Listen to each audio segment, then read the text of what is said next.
Hello, all. I hope we're all doing well. We are continuing with our weekly portion review. And this week we are in the portion of Tetzaveh, which means you shall command.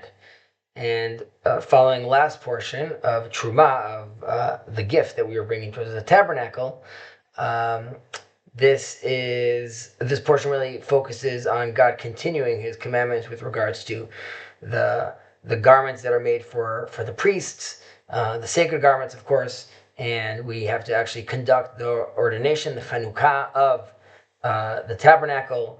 We have the incense for the altar as well, which is very very interesting. The oil that needs to be made for the menorah, the candelabra as well. So we have a big focus over here, continuing focus on the tabernacle itself. However, what we'll focus on today is if we look at these portions this week, last week's, and the ones to follow, we can really note that there are the Torah is trying to present two different distinct models of divine service, right? Which we could say they're embodied in two different modes of the tabernacle, which are associated with Moses and the other one with Aaron.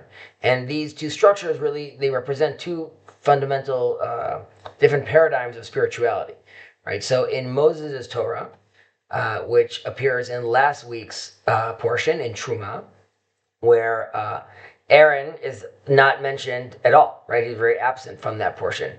And this is really addressing the righteous individual, right? This is someone that is already governed by intellect and who doesn't have a real inclination for sin, right? But he still requires some sort of guidance of how to actually draw closer towards God.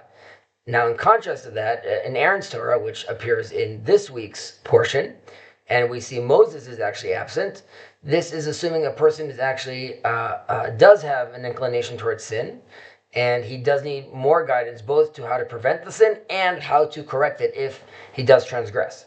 Right now, in the tabernacle of Moses, we see that it lacks elements required for atonement. Right? There's no priests, there are no garments, there's no incense. There's no wash basin. It doesn't have any of those things.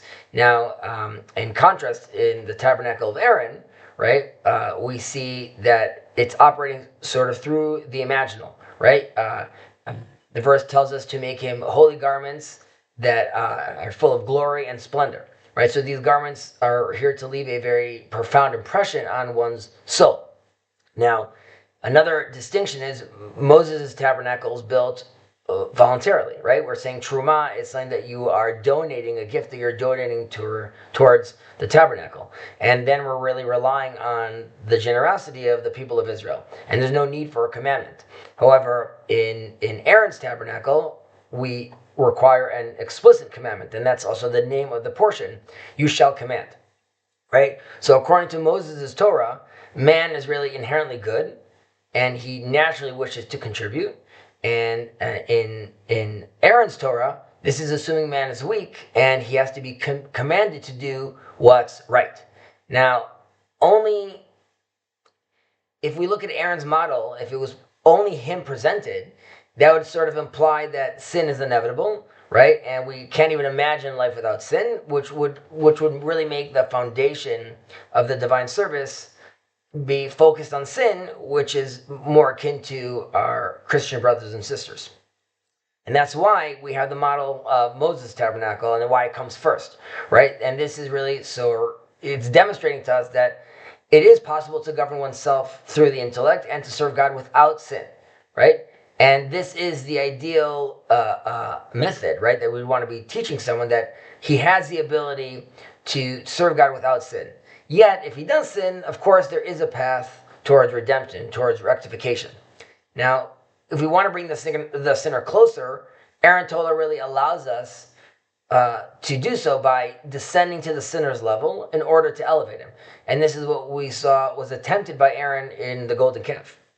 Now, in general, we operate according to Moses' Torah, right? Yet there are exceptional circumstances where a prophet is actually allowed to instruct a temporary deviation from the Torah of Moses because he is trying to reach the people. Now, in today's day and age, when we don't have prophecy anymore, the last prophet, Malachi, concludes in his prophecy, remember the Torah of Moses, my servant, which I command him in Horeb of all of Israel, statutes and judgments. Right? This really clarifies that during the absence of prophecy, right, because he's the last prophet, only the Torah of Moses, the tabernacle of Moses, should be followed, not Aaron's. But then we have to ask, then how do we bring the sinners closer? Now the prophet continues and says, behold, I am sending to you Elijah the prophet before the coming of the great awesome day of the Lord. Right? So before the day of judgment, and we know prophecy will return, then we can see that hearts will be drawn together and sinners will be able to given the opportunity to repent through Aaron's Torah, right? And allows them to then stand in judgment.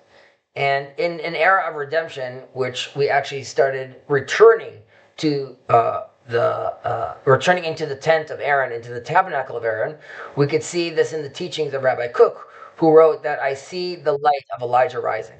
Right? So the Torah of redemption, really, in today's day and age, needs to clarify to us how we restore the hearts of the fathers to the children and the hearts of the children to the fathers. And we have to realize that when Elijah comes and brings this message, even though we saw Elijah generally as a zealot, he himself needs to realize that he has to take that zealotry, and he is the one that is going to embody both of these tabernacles and assist us into rectifying our ways and returning to God through a loving and balanced relationship with him. I wish you all a Shabbat Shalom. Take care.